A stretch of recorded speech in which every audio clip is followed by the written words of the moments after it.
My name is Dennis Winslow. Today's date is February 8th, 2019. I'm conducting an oral history interview with Steve Mitchell in Roswell, Georgia. Steve, let's start at the beginning. Where were you born? Where'd you grow up? Born and raised in Greensboro, North Carolina. And that's actually where you started in radio, too. Yeah, yeah. My first radio job when I was, I was 15, something like that. Yeah, a little daytimer, WPET, a 500-watt daytimer in Greensboro. What'd your mom and dad do? Dad was an auto mechanic, and my mom was a administrative assistant, and they worked at the same dealership all those years. Harry D. Kellett, Dodge, Plymouth, and Greensboro, North Carolina. That's where they met, and they worked together for most of their lives. Brothers and sisters? None. Just me. Spoiled. Wow. Yeah. And you went to school there, obviously. Yeah. College afterwards? No, because Straight to radio. because by the time I graduated, I was already working in radio. Had been for a couple of years, and so right out of high school, I went off to work. And you started at PET, and then after that, where'd you go? Well, I went to another station in Greensboro, WCOG, the big 1320. That was the big top 40 station there, and slid over there and was doing weekends. I became friends with a couple of jocks on the station. One of them was a guy named John Larsh, who radio guys would know as Jack Armstrong, who was one of the best top 40 jocks ever. I mean, Buffalo, Cleveland, just a legend, real fast talking, high energy guy, and so I became friends with him, and he kind of let me be on the radio on WCOG as a kid. I did little call-in reports on Wednesday nights, and I, it was, and then so eventually I went to COG, and right out of high school, after I graduated, went off right away to WISE, the Big Y's in Asheville, North Carolina. And back to COG for a second. That was in the mid-'60s, 66, Yeah, 67. yeah, yeah. I graduated in '67. And at that time, at that radio station, you got to see a couple of pretty major concerts. Yeah, it was. I'll never forget it, and it was. I still shake my head about this because it was my first time being introduced on stage. It was a big concert at the time. It was the Monkees. The COG was the sponsoring station for the Monkees. The date was February, I want to say 11th, 1967, and I was waiting backstage to be introduced. All the DJs were being brought up on stage, and I was the last one. I was the weekender, so they went through all the full-timers, and they got to me at the last. And I was standing at the bottom of the stairs waiting to go up on stage, waiting to be introduced, and out of the corner of my eye, I see three people come up, and they were all dressed in the purple and lavender bell-bottoms and, big puffy shirts and big floppy hats, pimp hats, if you will.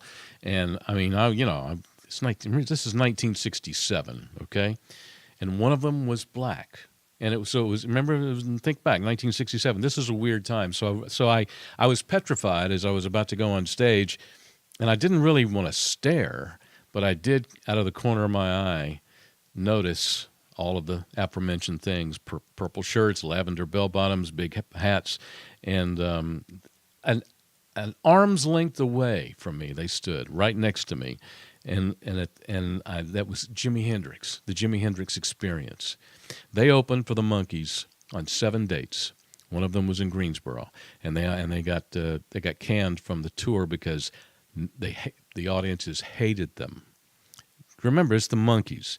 People wanted to see the Monkees, not some weird-looking people. And, the music he was playing was, entirely different from what the Monkees were playing. So that was my first brush with greatness, standing next to Jimi Hendrix. And I wish I'd have said something like, hey, man, or something, So, but I still remember it. Purple and lavender. So in 67 at Wise, you were on the air the night that Martin Luther King was shot. Yeah, I remember the program director at the time. His name was Ed Dyer, who also owned Ed Dyer's record shop in Asheville. No conflict there. But he called me and he told me what had happened. And then I, of course, saw it come across the news wire. And he told me to just kind of pull it back. Because I was doing a night show. I was being a night jock. I was high energy and yucking it up and giving away stuff. And he told me to just kind of pull it back and kind of, pull the music back, pull the intensity back a little bit. I remember that night. And, it's interesting. Some things I can't remember last week, but, things like that, you remember after all these years. And then to the Army. Yeah, actually, I out of Asheville, I went to I did a short trip up to KIRL in St. Charles, Missouri, before I went into the Army. St. Charles is just on the outskirts of St. Louis. It was a daytimer. It was 1460, and that's where in Asheville, my name was Steve King. But I went to when I went to St. Louis, they gave me the name Steve Mitchell because they already had a jingle made up with the name Steve Mitchell, and they didn't want to use Steve King for some reason, and so that's the name I chose, and that's what I stuck with all these years. So a lot of people who have air names right use their first and middle name. So Mitchell is not your middle name? No, Mitchell is not my middle name. No. And what's the last name you were born with? Ingold, Ingold. Yep. So Steve Mitchell is now in the Army. Yep. I went to. I tried to get in. Let's think back. 1967. My number was coming up in the lottery, the draft lottery. My number was 212.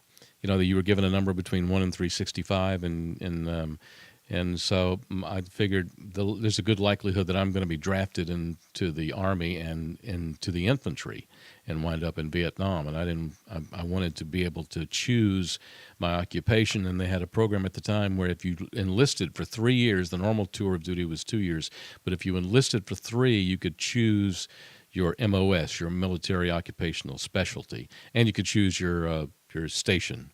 So I enlisted for 3 years, and I wanted to go. I chose choice number 1 was Hawaii, choice number 2 was Germany, and so I got Germany. But I didn't get into the and I chose military broadcasting because at that time they had radio and TV facilities all over the world, but they didn't have any openings at that time. So I got the next closest thing, which was military journalism. I was writing newspaper articles and taking pictures and stuff like that for an outfit in my first deployment in Germany and just outside of Frankfurt in a little town called Oberursel. And I was there for, a year or so. And then I put in for a transfer to AFN in Frankfurt. AFN is the American Forces Network. And it was a headquarters in Frankfurt. And the way AFN worked, you had the network and network programming, and you also had individual in each town, Kaiserslautern, Berlin, you had local affiliates, and they break away from the network, certain times of the day to do their local programming. So I put in for a transfer to the AFN in Frankfurt, the network headquarters, and I got accepted. And so I got transferred over to AFN Frankfurt, and I had a daily show on AFN Frankfurt at 872 kilocycles on the dial. Not here in America it's different. It's 872 over there. It was a 150,000 watt AM station, so it got out there, and then so I had a daily show, a 1 hour show on AFN Frankfurt, and I had a 1 hour daily show on AFN Network, which went to all the stations across all of Germany and Belgium and all of that, and it was, I remember distinctly, like I said, sometimes you don't remember last week, but I just distinctly remember some things from the past. I did a lot of stuff. Was on air. I also did the news on AFN Frankfurt, and I had a guy who was a civilian. The radio stations had civilians in there in charge of programming and programming and news, and there was a civilian news director. His name was David Minot. See, I remember this guy's name, David Minot. And I was from North Carolina, and I had still had my southern accent. And I said news. And he said, "It's news."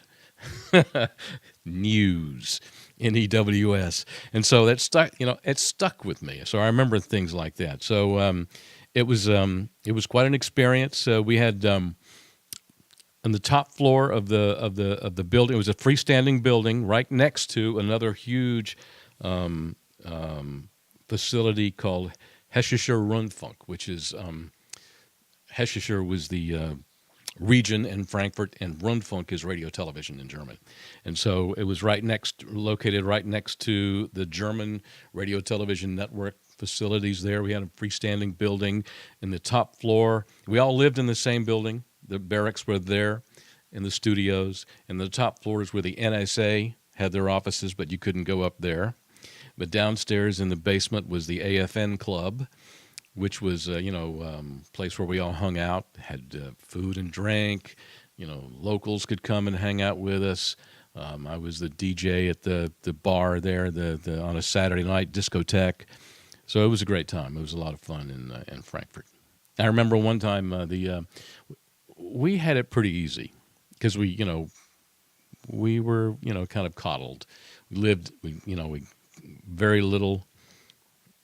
We paid very little attention to the rules and the regulations of a normal Army outfit. So we got a new sergeant major one time who noticed this. And so he decided that we needed to see what the real Army was like. And so he piled all of us into the back of a deuce and a half. We had to put on our fatigues like a regular Army soldier. And we went to Berlin. He trucked us to Berlin. And sitting in the back of that deuce and a half. And it was a long trip too, and we bounced around in that truck for a long time. It took us to Berlin to see what it was really like out there on the front lines, and so that was a pretty stark experience to see, to see Berlin. Berlin was a cool town. And you got transferred out of AFN toward the end of your time there. Yeah, I did. I said something stupid on the air. Wouldn't be the first time it happened in my radio career, but I said something stupid on the air that some general heard, didn't like it, and so I was bounced pretty quickly. And that was one of my big boo-boos. So, but I got transferred over in Frankfurt to right down the street from AFN, so that I had to go by there to my new post every day. I had to go by AFN Frankfurt to remind me how I had screwed up. But I was transferred to the Engineer Command headquarters in Frankfurt, where I reported on various things for the Engineer Command, photographer, writer, that kind of thing. I have to ask. Yeah, I'm not. You're not going to tell us? No. But it was some general who just didn't. I said I'd like to do the show for the troops. So that was my audience. That's who I thought was listening. The guys, the troops, the guys down there who, as we call them, the grunts. Those were the guys that I was really doing the show for, and I learned a hard lesson that generals listen to that stuff too. So yeah.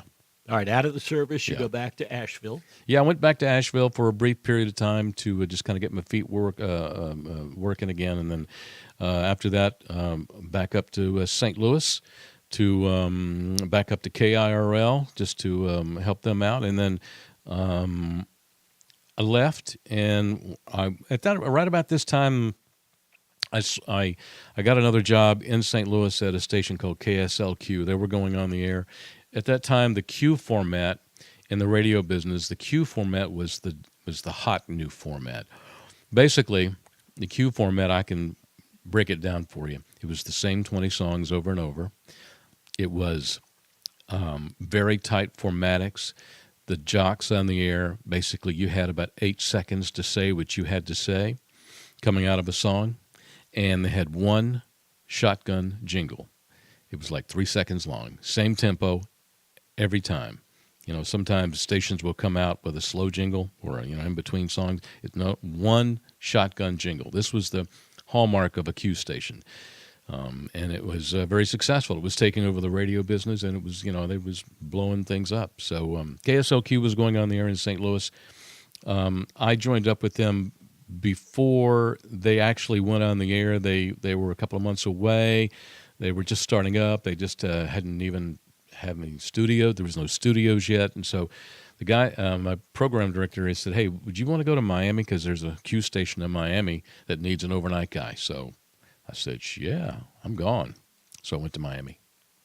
Explain briefly what a shotgun jingle is. A shotgun jingle is it's 3 seconds long. It's very short, and it basically begins with a drum roll. Ba-da-da-da. WMYQ. Boom. That's it. A sung. Sung. Yeah. Yeah, sung. And it's the same tempo every time. And that's how you come out of a stop set, a commercial break, every time. You come roaring out of a stop set right back into music with that shotgun, what they call a shotgun jingle. How long in Miami? I was there for a couple of years. I started out doing overnights, and I eventually wound up doing nights.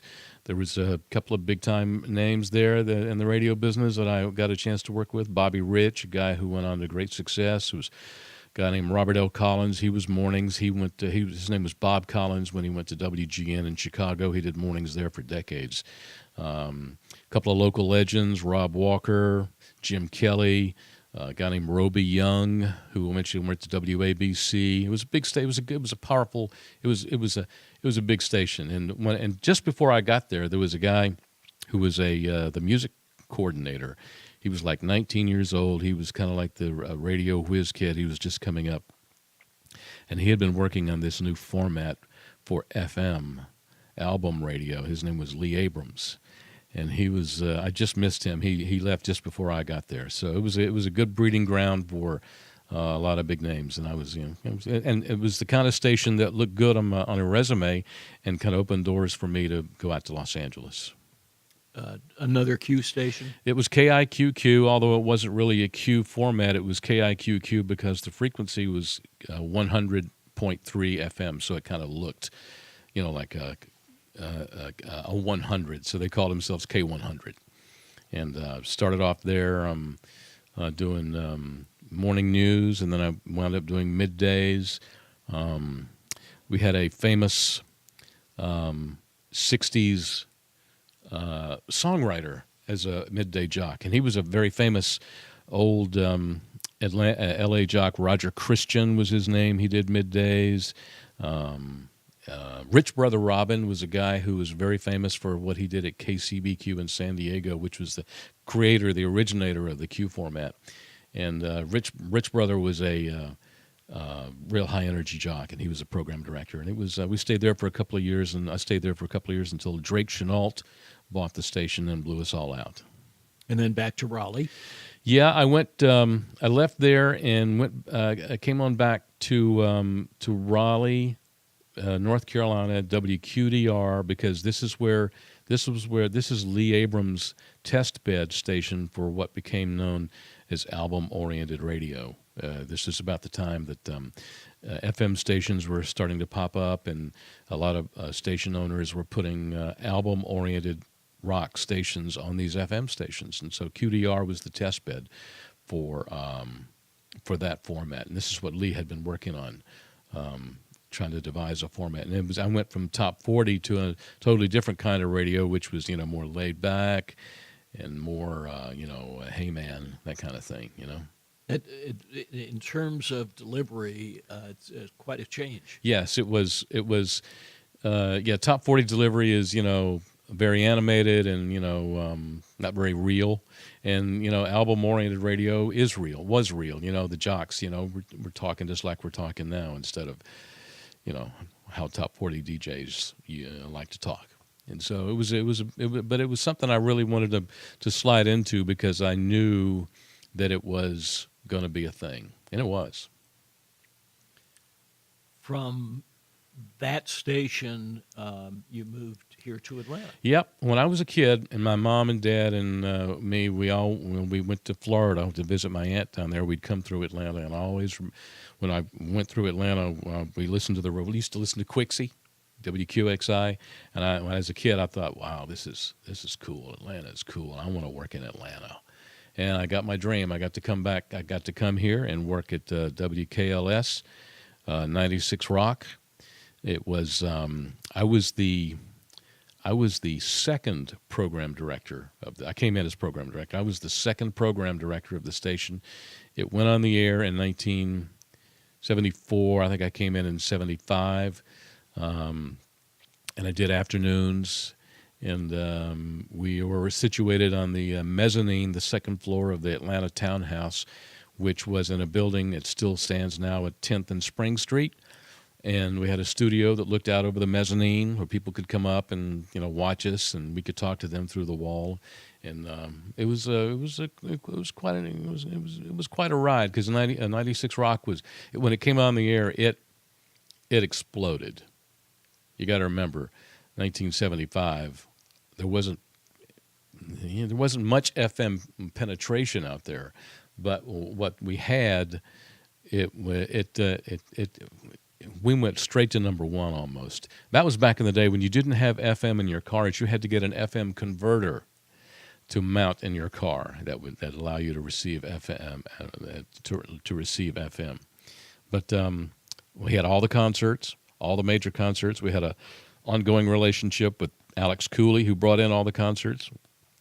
We had them all, and it was a real battle between us and QXI to go after the concerts, because if you had the concerts, you had the tickets, and you had the sponsoring rights, and it sounded like 96 Rock was the concert station, and it was the beginning of a legend. 96 stayed on the air for WKLS stayed on the air for like 32 years before they pulled the plug on it. But it was quite a ride, and I remember getting fired by then general manager Dick Meter, who was a great guy, and I got a chance to work with him later on when I came back in '82. But so after KLS, went out to San Francisco. Back to KLS for one second, though. It was an Abrams station. It was an Abrams station. It was Kent Burkhart, local consultant, and Lee Abrams. They got together to form Burkhart Abrams. The station was owned at that time by SJR Communications, which stood for San Juan Racing. They owned dog tracks in Florida and Puerto Rico. So I thought, and we always wondered what that was all about. Was this a way for them to launder money? And so eventually they sold it off to somebody else. But it was, and the agencies loved it. Kent Burkhart once said that the agencies loved it because now they had somebody they could market, a station they could market to young men, which was the highly desirable at that time. 18 to 24 males. Agencies loved that, and so we became that station. And talk about the relationship with Alex Cooley and his venues and the concerts. Alex Cooley had a facility called the Electric Ballroom, Alex Cooley's Electric Ballroom, and it was located across from the Fox Theater. And it's where it sits now is a Hotel Indigo, but the Electric Ballroom was the place where Bruce Springsteen first came to town. I remember sitting up top in the VIP section the night that he made his Atlanta debut, and watching him and thinking, well, what's going on here? What is this all about? But the ballroom was where all the rock acts came. And before it, they were acts that could fill up the I was going to say the Omni, but I don't know if the Omni was built by that time. But it was before they became arena acts. But he had Alex Cooley. This was Alex Cooley. Atlanta was the Alex Cooley territory. Back then, the concert promoters all had territories. The guys, and there was a guy in the Carolinas. They owned that territory. There were guys in Philly. They owned that territory. But in the South, anything that came through the South, that was Alex Cooley's territory. And so he got pretty much 99% of the concerts. The other concert promoter at that time was Rich Floyd. He's still around. You remember Rich Floyd? He had a lot of concerts too. He had a club of his own called Richards. So it was. But Alex had almost all the concerts, and we had just a long-standing relationship with Alex that we were his station, and he was our guy too. Which meant that you guys were on stage on stage. We and the artists would come by the station. It was a big deal to have, if you're a station, to have bad company come to town, and they came to visit you and not the other station. You know what I mean? So that was part of the deal. If you were the sponsoring station, you had all the tickets, and if somebody wanted to go to the show, you had to go to the sponsoring station. From KLS, you're back to San Francisco. I went out to another Abrams station, KYA FM. Now, that's a legendary set of call letters. KYA AM was legendary AM top 40 station, 1260, and they had an FM station that they hadn't really done anything with it. So they signed up with Burkhard Abrams, and we had at that time there was a guy in Philadelphia named Sonny Fox who was doing the Superstars format, the Abrams format up there, and Sonny had this. Whenever the jocks were on the air, there was like a little something in the background. It's like little tinkling vibes. It was almost like a guy sitting in a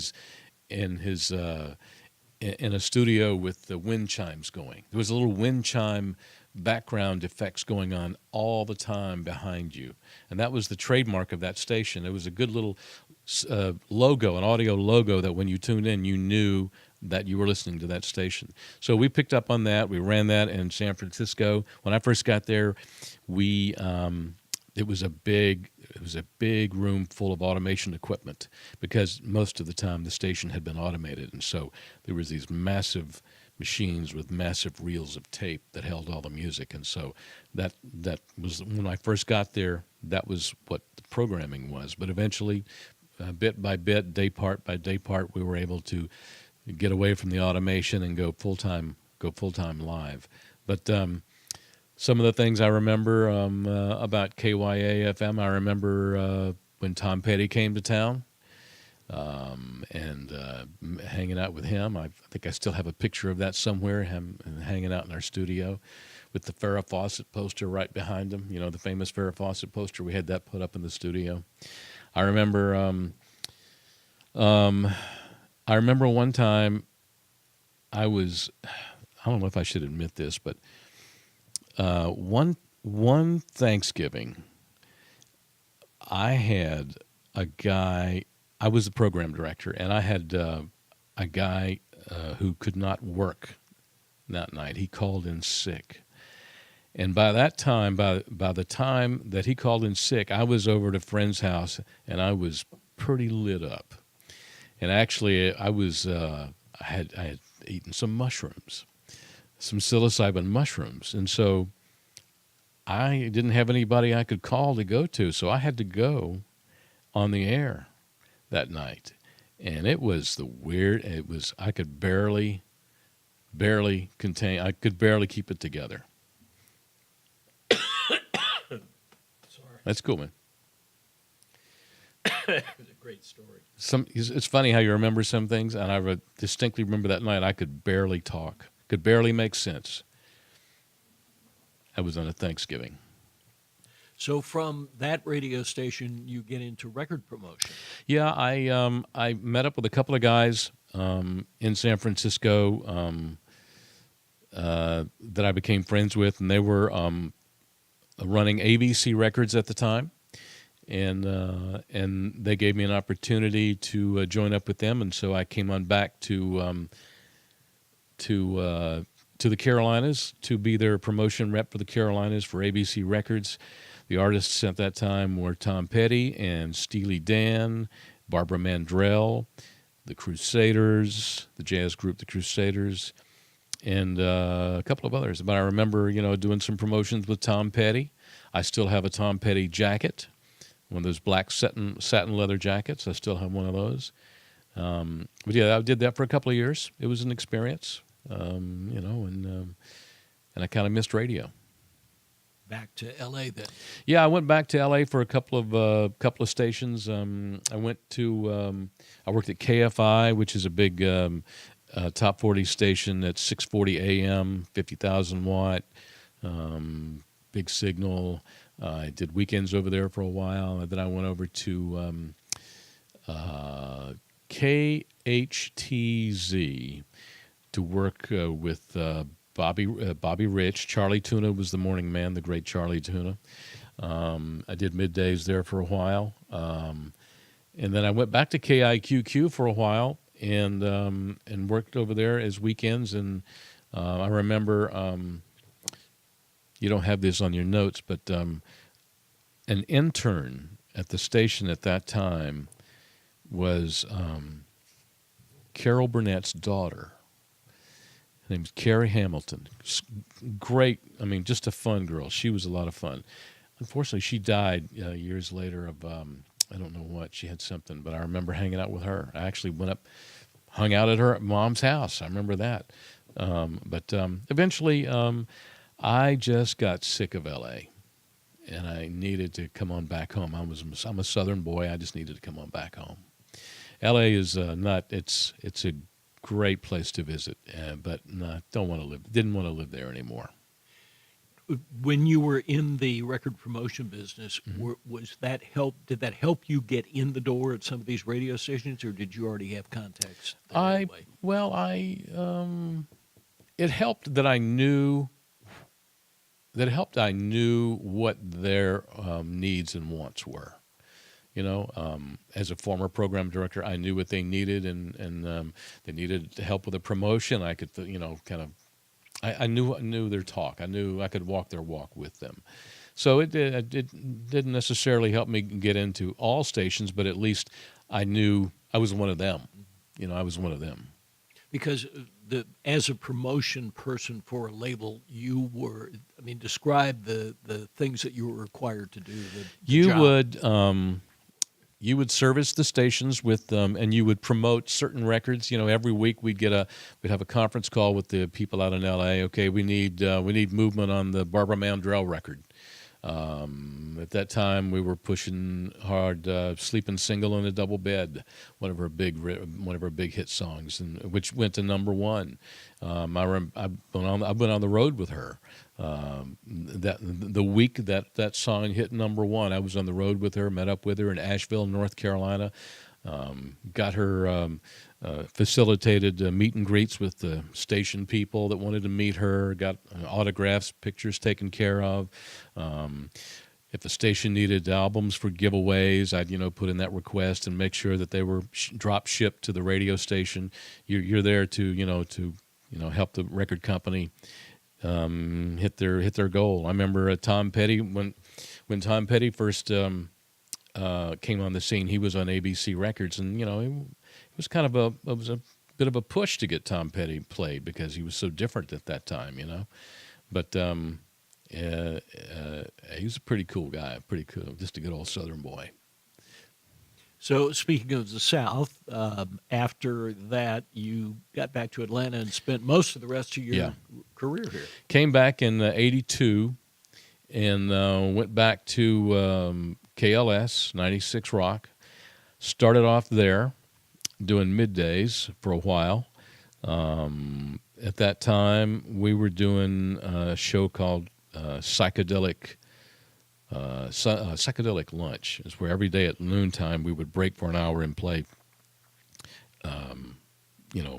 60s classic rock. I mean, at that time, stuff that we wouldn't play normally on the playlist. Remember, this is 1982, so you wouldn't play Jefferson Airplane in 1982 per se, but that's when we could break format for an hour in the middle of the day and play some classic stuff like there's a song called White Bird by It's a Beautiful Day, something that you wouldn't play normally on the throughout the day, but you could get away with and playing on Psychedelic Lunch. So did that for a while, and then there was some movement on the morning show. Mark McCain. Let's see. There was some movement on the morning show. Mark McCain and Eileen Kimball, a couple of radio folks here in town, were doing a morning show for a while, and then they wanted to make a change in mornings, and so they decided to actually, after Mark, they paired me and another guy named Bearman. Bearman was doing afternoons on KLS, and they paired us together for a show called Bearman and Mitchell for about a year. And we did some fun things. We had a this lasted one day. It was a feature called Helium Monday. We actually had a tank of helium in the studio, and the way the studio was set up, Bearman would run the console and play all the commercials and the music and stuff like that, and I sat across from him, and I played some sound effects and some other things that fed into the main board. But I also had this huge tank of helium right next to me, and Bob Helbush, our engineer, made up a valve on the top of the tank that I could hit, and he had a splitter on top of the valve, and one line went to Bearman, one line went to me, and we would take hits of helium on the air and talk on the air under helium. And it lasted one day because lawyers, because Bearman fell out of his chair when he had a little bit too much helium. But we did some fun things. We created. I remember being in the production studio, and I did a production bit. It was totally produced, and but we made it like we were out in the field on Groundhog Day, and up in we pretended like we were up in Punxsutawney, Pennsylvania, and we were there for the unveiling of Punxsutawney Phil to see if we were going to have 6 more weeks of winter, and I totally produced in the production studio that Punxsutawney Phil came out and some good old boy shot at him with a rifle and killed Punxsutawney Phil, and people actually believed this stuff. So we tried to do some theater of the mind stuff, heavily produced stuff, had some fun. I remember one time we did a phony 4th of July parade. All produced in the production room with sound effects and people and all that, and faked, phony man of the street interviews. And so we tried to have some fun in the morning show. Bearman eventually got homesick for Allentown, Pennsylvania, and he decided he wanted to go home. And so when he left, management put Mark McCain and me together for what became the Mark and Steve Show. We called ourselves the Wake Up Crew, or Dawn Busters at that time. Ghostbusters was a big movie, so we called ourselves the Dawn Busters. And we had a couple of voice character guys, a guy named Mike Alston, who was a weekender on the station. He joined us, and he did a lot of character voices. We had one of the characters he was Mr. B, which was a character loosely fashioned after Mr. T. And Mike was with us for a couple of years doing that, and then we brought in another voice guy we found. He just kind of walked in off the street, and he was looking for work, and he could do voices. His name was Rob Buttery, and he did anything from Merv Griffin to David Letterman, Popeye, but his big character was Popeye, and he became like a third member of the morning show. And so we had a really highly produced morning show. We had a working relationship with the Punchline Comedy Club. They would bring comedians by every week. So we had everybody from Don King, Sam Kinison, Jerry Seinfeld, George Wallace, every comedian that the Punchline brought through. And this is back in the day when the Punchline ruled. I mean, they were one of the top comedy clubs in the country, and so they had big-name comics every week. So they were on our show every week. Jeff Foxworthy, I would say that we gave Jeff Foxworthy carte blanche. I remember telling him several times, whenever you want to come up here, all you got to do is call. And this was when Jeff was just starting out. But so we had comedians, we had characters on the air, and we had the show was fast moving, highly produced, and when we started out, our goal was to beat Gary McKee. Gary McKee was the top dog in the morning in this town, and we achieved that goal, but it also propelled the station to the top two, because at that time it was pretty tough for a rock and roll station to make it to the top, to beat out stations like Z93, which was top 40, a bit more mainstream, WQXI, which is a bit more mainstream. But for a rock station to kind of beat them, it was kind of rare. And so we were the engine that pulled the train, so to speak. And so it was some good years. We were there I was there from 82 to 87. And from 83 to 87 is when I was doing the morning show there. I want to ask you a little bit about some of the problems in having the comics from the Punchline in on the show, because sometimes the comedians don't necessarily want to, quote, do their act when they're on the morning show. We had a couple of those. We had to have that conversation a couple of times with some of the comedians. One guy, his name was, oh God, I just went blank. Oh gosh, what's his name? He was a great guy, and we always had him back, but he didn't want to do his act. And we just we tried to pull it out of him, but most of them got it because they knew if they were funny, it would sell tickets. And if they sold tickets, they made more money because they got a portion of the ticket sales. So, but there was just a couple of comedians that did not want to do that. And the ones that didn't want to do that didn't stay with us very long. Sometimes if we had a cooperating comedian, we'd keep them on for an hour or so. If we had the one guy whose name I can't, I probably shouldn't tell him his name anyway, but he didn't stay. He didn't stay as long as the normal comedian guest we had. You know what I mean? If he wasn't going to be funny, he wasn't going to stick around very long. So, but that was kind of the standing agreement.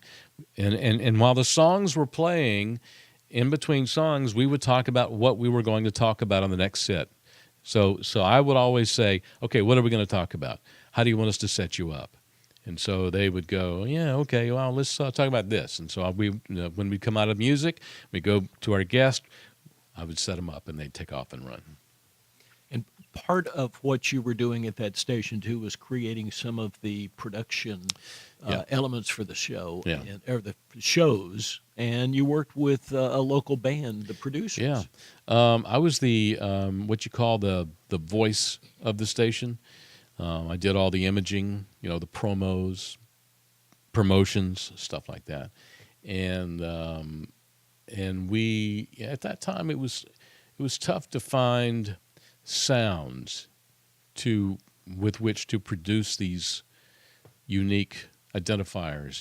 There's nothing that we could really find on the open market that was cool enough that we thought that would work with what we were trying to do. And so we just tried to make our own. So we hooked up with Wayne Famous, who was the keyboard guy with the producers, a local big local band. And I remember that he brought his gear up into the production studio late at night, and we worked late into the night and just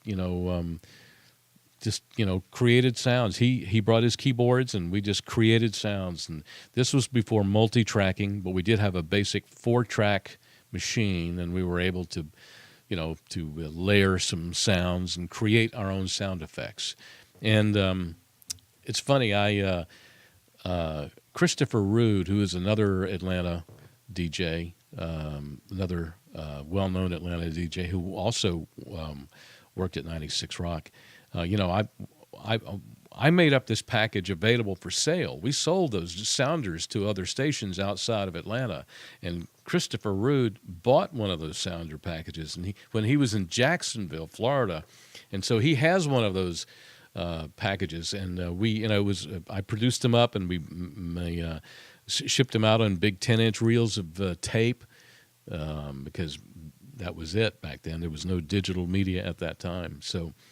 Yeah, but so we had to create our own sounds to fit what we were trying to do because we couldn't find anything that worked. Everything was it just didn't. It just was not current. Most production music at that time was, I don't know, for lack of a better term, it was just sounded old and outdated. Yeah. So from Atlanta, you guys got lured away to St. Louis. Yeah. I don't know if this is true or not, but we were pretty much into the audience of WQXI, and we were giving fits to Z93 as well, and we were into their shorts, we were into their money, and so we heard, and I don't know, and I can't confirm, but we had heard that somebody wanted us out of town pretty bad. So we had heard that a headhunter was hired, a local headhunter by the name of Don Anthony, and who runs Talent Masters, and they're a job placement. And we had heard that they were hired to get us out of town. So all of a sudden, we started getting offers. We got an offer from Denver. We got an offer from St. Louis. And we probably should have gone to Denver, but we went to St. Louis because it was a legendary station, KSHE, KSHE. It's still there now. It's one of the few remaining album-oriented stations. And we went to KSHE, but we didn't really know what we were getting into, because the guy that we were replacing was a guy that they had fired. He was a local shock jock, Howard Stern wannabe type jock, and who had a large following. And we didn't know what we were walking into. We walked into a no-win situation. In radio business, there's an adage that if you're hired to come in after somebody and who's well liked and well loved, you're going to fail, because he was so well liked and so well loved, and nobody's going to like you no matter how good you are. And that was the situation here. The expression in the radio business is the morning show to cleanse the palate for the next guy. And so we were that morning show. He was a more Howard Stern type jock, and we were exact opposite. We were highly produced. We were having fun. We were laughing on the air. We had character voices, exact opposite, polar opposite of what the predecessor was doing. And so we walked into that buzzsaw, and so we lasted about a year. But during that year, Mark McCain's father died. My father died. It was it was a bad year, and so we got out of there. I remember during that year, though, the St. Louis Cardinals went to the World Series. And I remember broadcasting live out there in front of Busch Stadium. I mean, it was an exciting time. We played Minneapolis. We made a deal with the Minneapolis station, KQRS, that if we lost, we would come up there and let you guys, beat up on us. And so we did. We went to Minneapolis, and we lost the series in Minneapolis. And our morning show on KSHE appeared on KQRS that morning to admit defeat, because we had a running bet with the KQRS station up there that we would, whoever loses has to do this. Whoever loses has to do the morning show on your radio station. So I remember that was part of the deal, and we graciously did that. And it was quite an experience working at KSHE. KSHE was a legendary radio station. It was an honor to work there. It looks good on our resume. They had one of the greatest mascots ever, in that their mascot was a pig named Sweetmeat.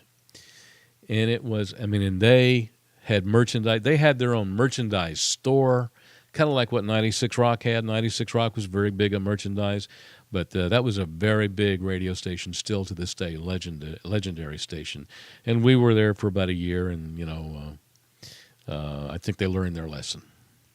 So the KSHE experience is over, and you're back in Atlanta. Yeah, came back, and I went to work for about a year doing afternoons at that time, Star 94. The WQXI FM had kind of changed over to Star 94.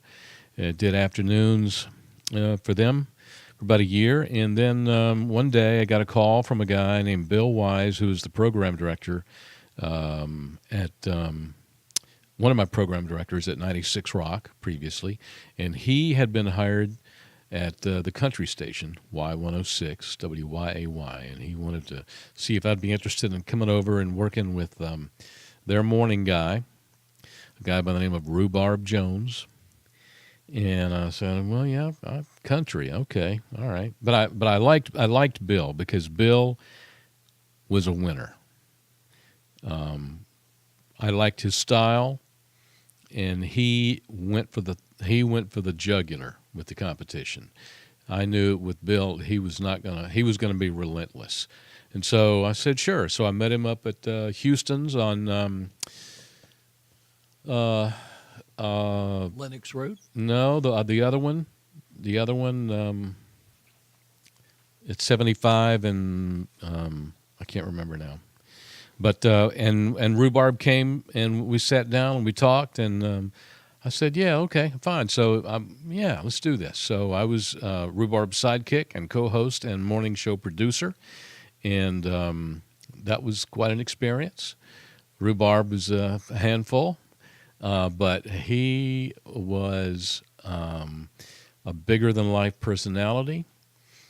And I soon learned that, he was part politician, part preacher, very sincere, God-fearing, loved babies, loved old people, wasn't your traditional DJ. He was a true personality. And so, and highly thought of in the country music business, award-winning, had by that time won, national awards as Disc Jockey of the Year. So he was the real deal. And that was quite an experience working with him. He was, and he was erratic, just like a lot of morning show guys. It was hard to keep him focused, hard to keep him because, he knew what he was doing. And he took a roundabout way of getting there. But all I did was make sure that he had all the tools necessary to do his greatness. One of the things that Bill Wise created, though, was something that became a trademark for Rhubarb, was the March Across Georgia for Leukemia. It was Bill Wise's idea for 30 days in the month of June, once a day, to go visit a different community. It was also a handshaking tour event, a way to get out into the community. Go to a community for, an hour and a half in the middle of the day, invite people to come on by, meet Rhubarb, have your picture taken with him, and have your kids bring their pennies for leukemia. And the goal was to get 10,000 pennies, but we far surpassed that. I mean, we went way past that. But it was a thing that Rhubarb kept doing for years and years and years in various forums. The March Across Georgia for Leukemia happened every year. It morphed into a big event where a charity golf tournament and concert.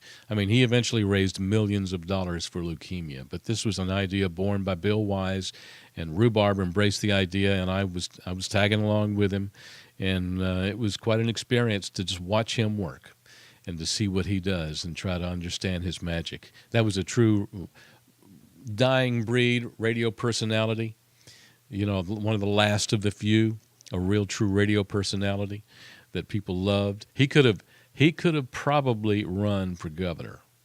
And, because he knew the governor at that time, Zell Miller. Zell Miller would have helped him become governor if he wanted to become governor. But Rhubarb had some skeletons in his closet, and he would have never become governor because, he was divorced a couple of times, and he liked the ladies, and he liked to have a drink every now and then, and who doesn't?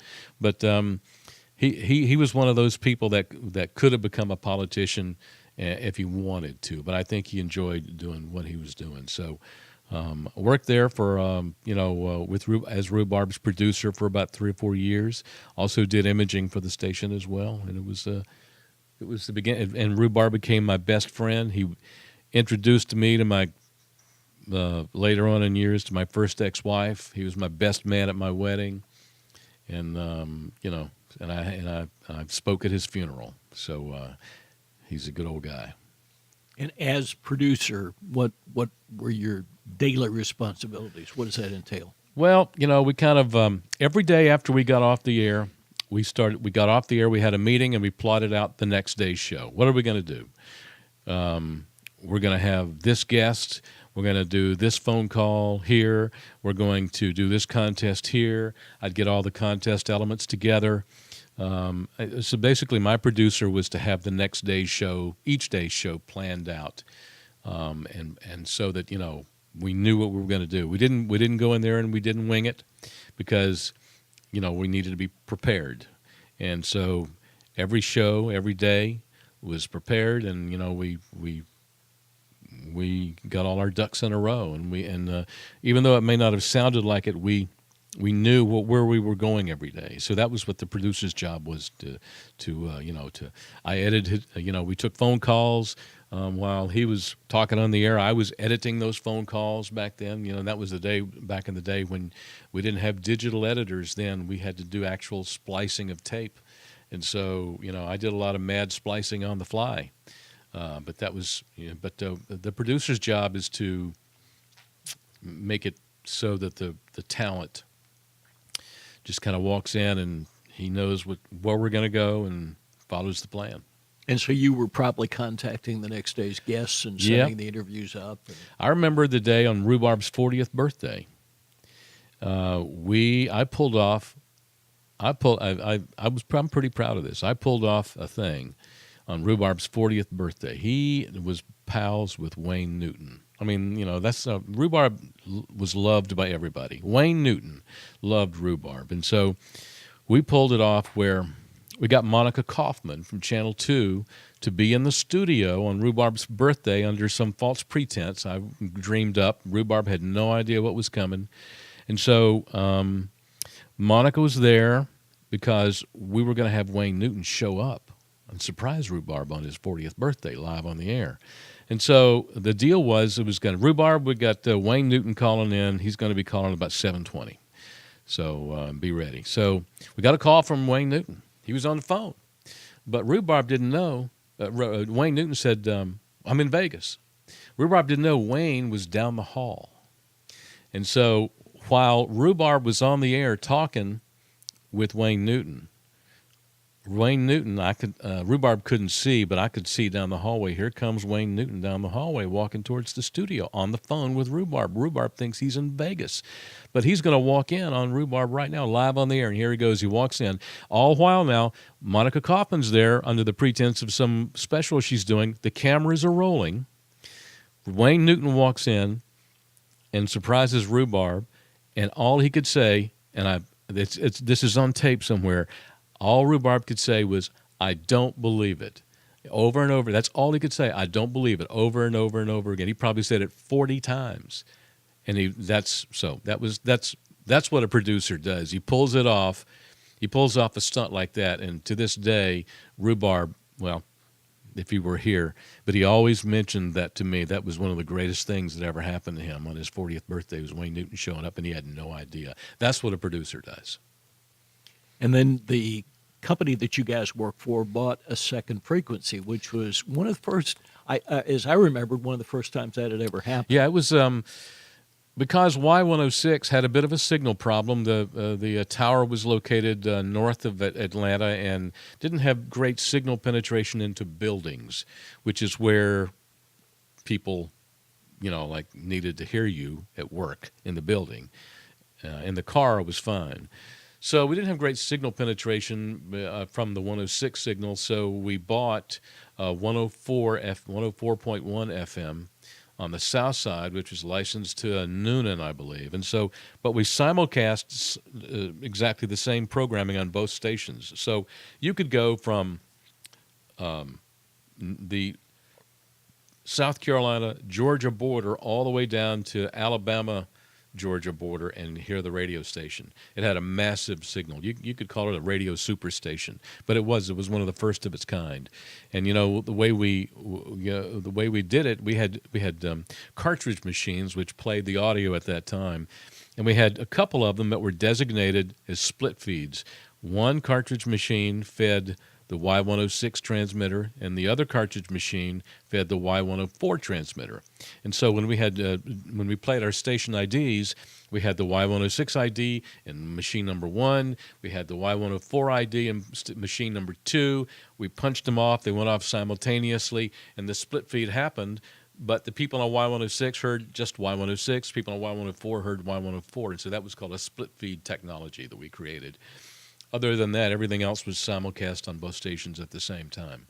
And then eventually, when the station was sold, the buyers only wanted one frequency. And the buyers were? The buyers were the enemy. The enemy at that time was, it was Kix 101.5, owned at that time by Capital Cities, and which later merged with ABC. But Capital Cities, Kix 101.5 got kind of tired of Rhubarb winning so much, and so they blew out their morning man, their longtime morning man, Rocky Marlowe at that time, and brought in a guy named Moby from Dallas, Houston. No, he was from Dallas at that time. He had been in Houston, but he was on Dallas. And Moby was, similar to Rhubarb, bigger-than-life personality, very personable, very likable. And, the battle was on. It was back and forth. And so we were fighting Kix, and Kix was fighting for, us.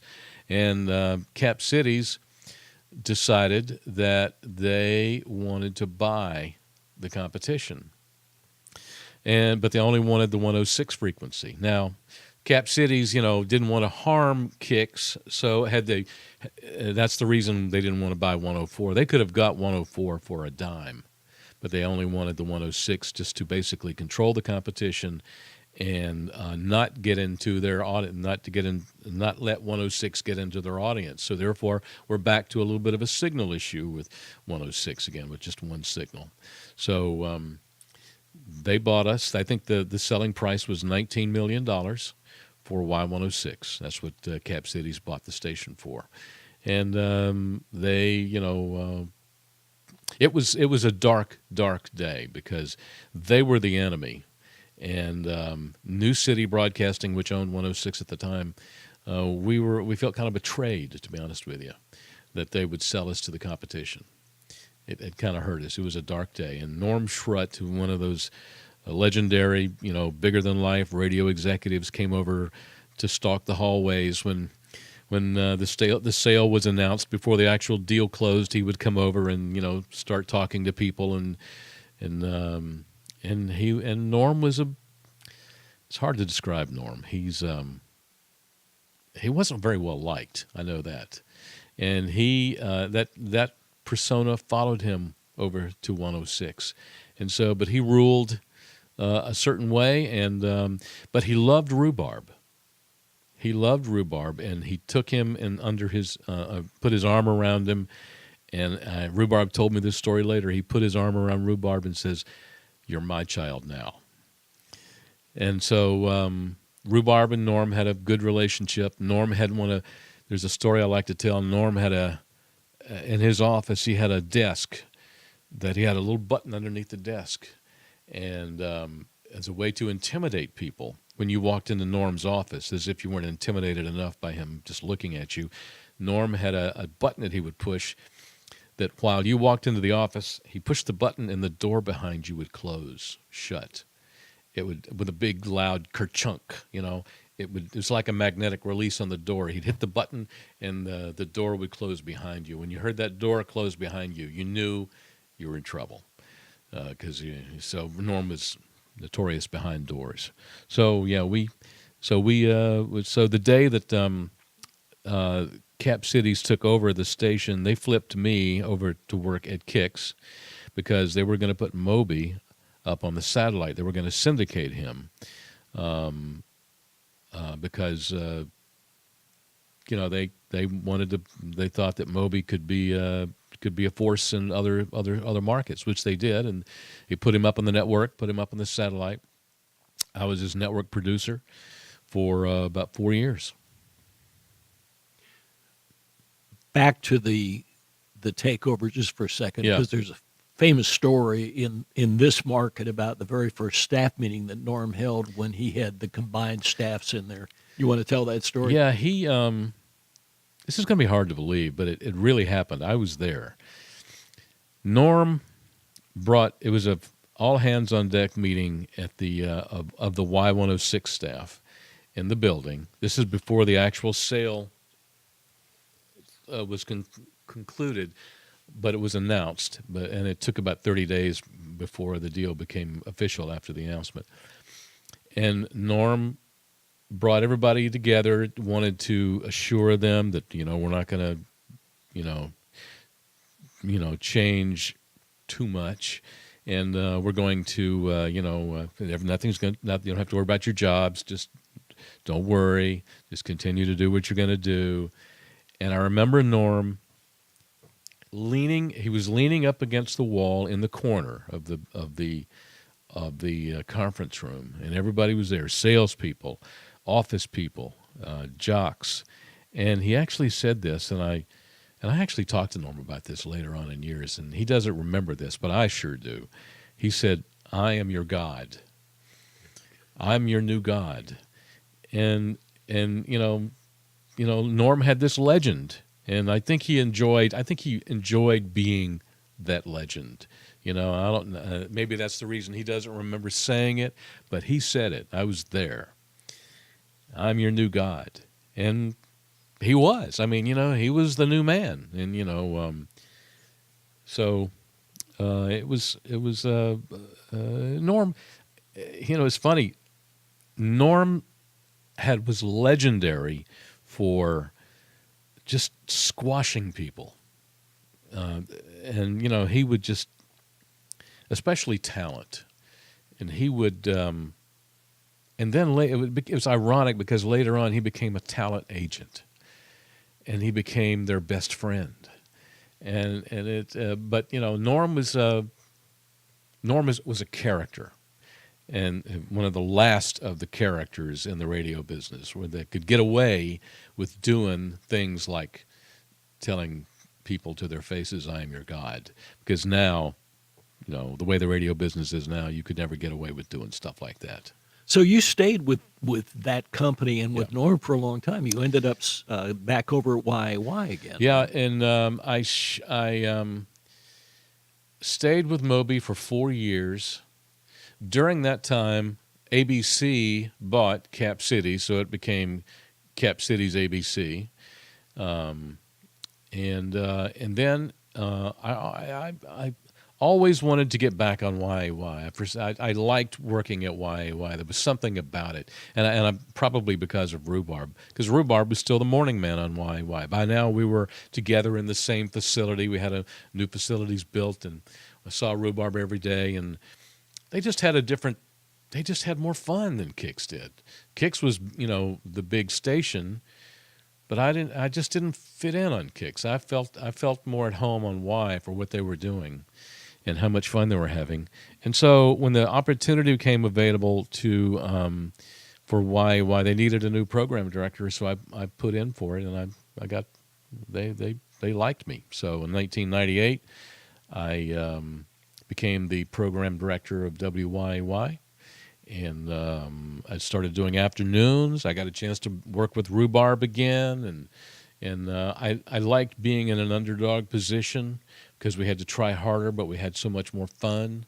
We had we had great staff. We had Dallas McCade, who I knew from before when I worked with her as a jock at Star 94. I mean, a good staff of people, and I felt more akin to them. But the people, and I tried. There was no hope for me on Kix because I had people who had been there for years. Gary Kinsey was the midday guy for 20 plus years. Bill Seller had been on the afternoon show for 20 some years. The night guy had been there for X number of years. The overnight guy had been over there for 20 years. So that was locked. They were locked in. They didn't need any on-air people. But I wanted to go back and work with Rhubarb at Y. So I came over to Y in '98, and then the problem having two country stations is that you're eating into each other's audience, and so It was decided that Y needed a bit of a shift. It needed to become something a bit of a different kind of country station. So we created a new entity in 2000 and flipped it, changed the name to Eagle 106.7, and musically kind of flipped it to more of a country classic format. Kix was the current country station, and Y kind of played the classics. And it worked. It worked. It was a different kind of country. It was older. Kix didn't play the classics. We did steal one of Kix's. At that time, Kix had a show called Country Gold Saturday Night. It was a long-standing show, one of their biggest shows, but it didn't really fit Kix anymore because they were the country current station. So we stole their Country Gold Saturday Night show, moved it over to Y, where it worked, where it fit better.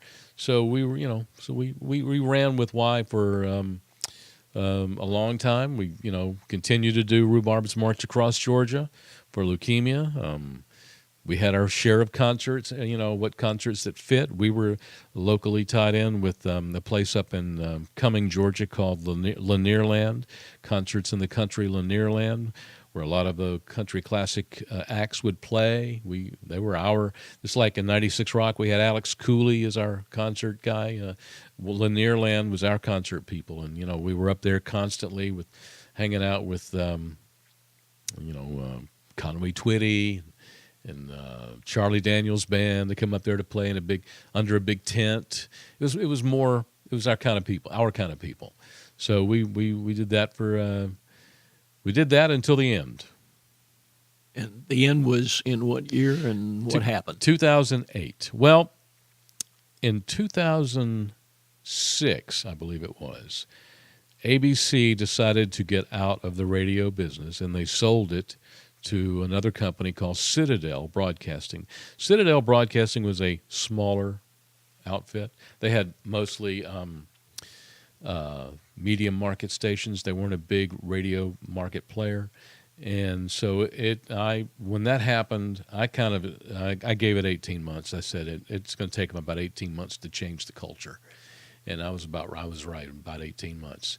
And they, we could tell right away, the money kind of dried up for promotions, and, they wanted just to hold us back and just, don't try too hard. You get those kind of vibes, from the management. And then finally, the big guy, the CEO of Citadel came in and said, maybe we don't need two country stations. And so that was it. We knew it was coming.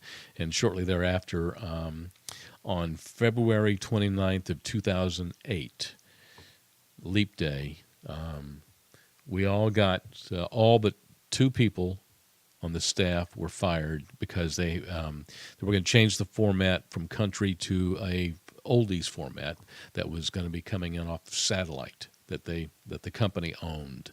They owned a satellite format from another Atlanta radio legend, Scott Shannon. Scott Shannon was working in New York and created this. He used to work at WQXI years ago, but he was now working for the company, ABC Radio, formerly ABC Radio, in New York, doing an oldies format. He had created this oldies format, put it up on the satellite as a syndicated format, and we were going to be doing that now. So it flipped from classic country to oldies, and that was it on Leap Day. And who were the two staff members that ended up? The two staff members that made it through were Cadillac Jack, who was doing, he was doing afternoons. Oh, wait a minute.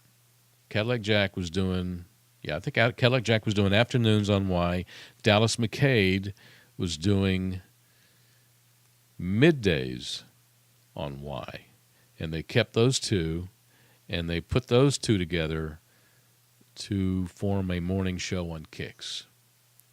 And they stayed there for many years together.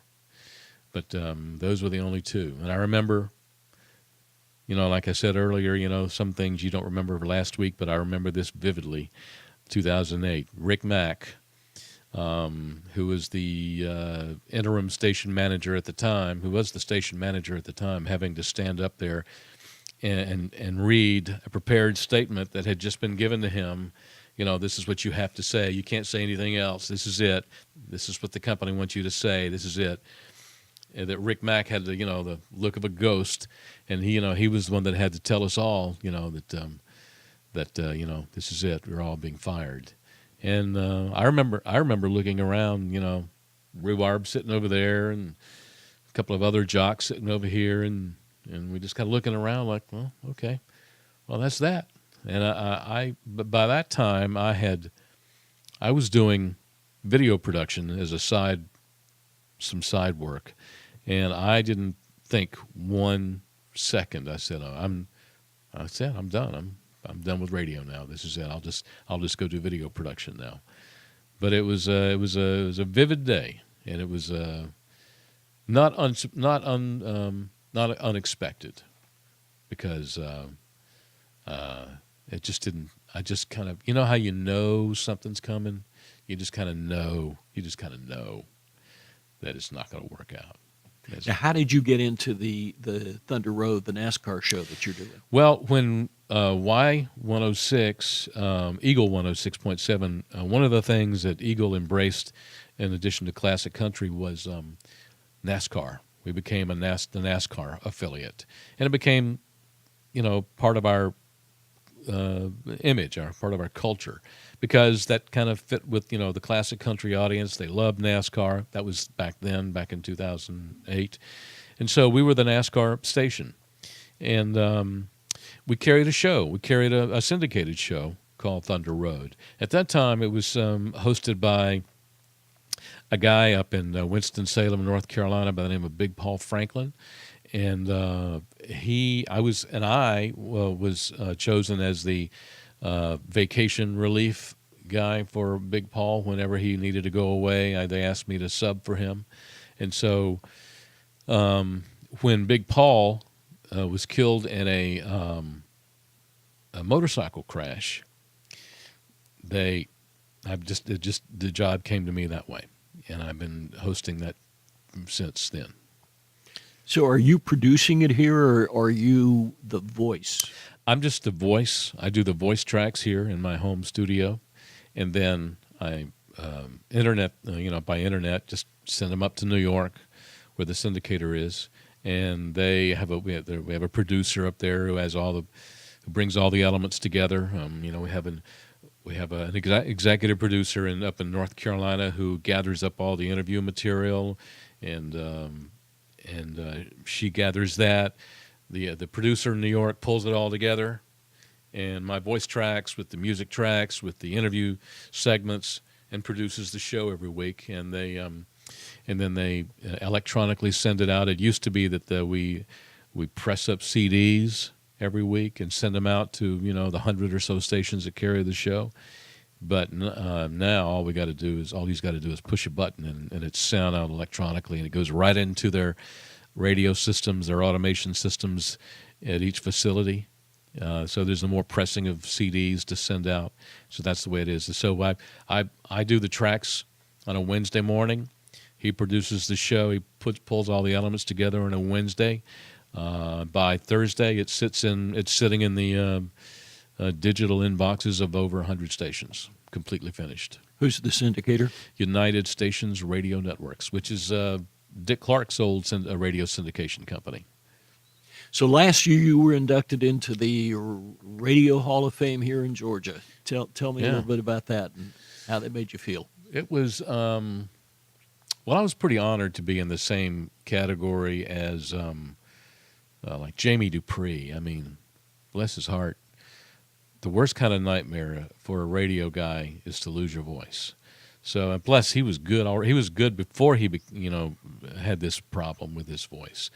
But I was, honored to be included in that category with Eric Seidel, who did what he did at WGST. I mean, the guy who created Sean Hannity and discovered Sean Hannity, and Clark Howard and Neil Bortz. I mean, I loved that radio station. That station was great. So Eric, to be nominated with guys like He came this close to being inducted, but a guy named Bert Weiss for at Q100 for what he's doing, what kind of radio he does for community involvement for kids and veterans, just to be included, just to be nominated with that group, to be inducted in that class was pretty humbling, and I'm just honored to be amongst all those folks, and to join previous 96 Rock alumni, Katie Kiley, she got inducted, Willard Arbor. I mean, there's a few 96 Rock people in there that, and Rhubarb, of course, he was one of the founding members of the Georgia Radio Hall of Fame. So I'm pretty honored to be, just even thought of. I've never really been one to, I'm not a headline hog. I mean, it's great to be honored and recognized, but I don't really seek it out. I mean, I would never, nominate myself. I didn't vote for myself, but, because I just wanted to have fun, have some fun, do some great radio, make a difference, make it matter, be remembered, for, getting you home every day. I've never been I could never be a shock jock, it just isn't me. I just wanted to, be good on the radio and have fun but I was honored to be, I was lucky to be a part of 96 Rock, not once but twice, that legendary station. Lucky to have worked with Rhubarb and Moby, and I mean, I'm in good company. So I'm honored to be included or even thought of in that kind of crowd. It's all those folks did great stuff, and so for me to be to be nominated is like, oh wow. I never thought I was going to win. I just I'm not going to. Again, there's too many people that doing great stuff that I had nothing prepared, and the thought never entered that I would actually get inducted. And so when I stood up there to make my speech, I just I kind of winged it, and I was totally unprepared. But because it never dawned on me, I was just having fun on the radio. But so let me just say that to be included in that group of people was it kind of touched me, and my mama would be proud. I know that, because she was always proud, and my daddy too. They were always proud of what I chose to do, and she was my biggest fan. And sometimes, she lived up in Greensboro, North Carolina, and for a while there, WTQR ran Thunder Road. TQR is Winston-Salem, North Carolina, and she was able to hear me doing Thunder Road on the radio up there. So it was pretty cool to have my mama listen to me on the radio. So she was one of my biggest fans, and I was one of her biggest fans too. But so I'm a pretty lucky guy, and I didn't really. That's all. I just wanted to just have fun. That's the one thing about work these days. It was never work for me. It was always about having fun. I had a great time being on the radio, and that's why I'm so thankful that I didn't have a job that I didn't like. I didn't want to get up and go to every day. So I'm lucky in that regard. How many people can say that they got up every day and loved going to work every day and missed not being able to go to work? So I'm one of those guys, and I miss being on the radio these days. But I don't know that the radio that I used to know exists today. I don't think it does. There's nothing quite like the magic feeling you get, when you're on a staff and you're on a station that's riding high, like a 96 Rock or a Y106, when you're onto something and you're riding this wave. You don't really realize it at the time, but when later on in years you you realized you were writing it, and you just didn't realize it because you didn't know what was really going on. But there's nothing like that, to be involved in a station that people remember. You know, people still to this day talk to me, remember me on the Mark and Steve show on 96 Rock. I get it all the time, and that I just shake my head. It's like, wow, you're kidding me. You remember that? You remember me? You remember us doing that? You remember this promotion? I mean, you actually remember that? So I was lucky in that regard to be involved in a situation like that, on a station like that at that point in time. Don't know that that could happen now. The radio business now, I don't think gives you the opportunity to do the kind of things that we were doing back then. Steve, I appreciate the time. This has been great fun, and you've had a great career, and I think this is fascinating material for radio historians in the future to be able to listen to. And my book. And the book, and let's talk about that real briefly. You have a book coming out. I'm working on it now, but it's going to be called Third Phone, Tight Board, Willing to Relocate. So here's what that means. When I was a kid growing up, there was a publication called Broadcasting Magazine. My grandmother gave this to me because she knew I wanted to be in the radio business. And in the back were the want ads. And in the want ads, there were disc jockeys looking for work. And, they would always say, so-and-so name, success in so-and-so market, third phone, tight board, willing to relocate. Third phone meant that you had your basic minimum FCC certificate, which allows you to operate a radio station, take transmitter readings, which you needed at the time. They did away with that. You don't need a certificate from the FCC anymore. So third phone, tight board meant you ran a snappy show. Your segues were hot. There was no dead air. Your levels were all perfect. You introduced the records, and you never talked over the vocals of the records. I mean, you ran a tight board. And willing to relocate is obvious. That meant that you had no problem becoming a vagabond, and you knew that that your days. I mean, that you were going to move a lot, and I did. I moved a lot. I moved on the average of about once a year, and I always tried to make a lateral move, if not an upward move. I never made a downward move. So that's what third phone, tight board, willing to relocate means. And the book is coming out sometime in 2019, hopefully. We'll watch for it. Yeah, man, thank you. And you'll contribute a copy to the Georgia State Library, I'm sure. Absolutely. I'll sign it for you. Nice. Thank you, Steve. Thanks, Dennis.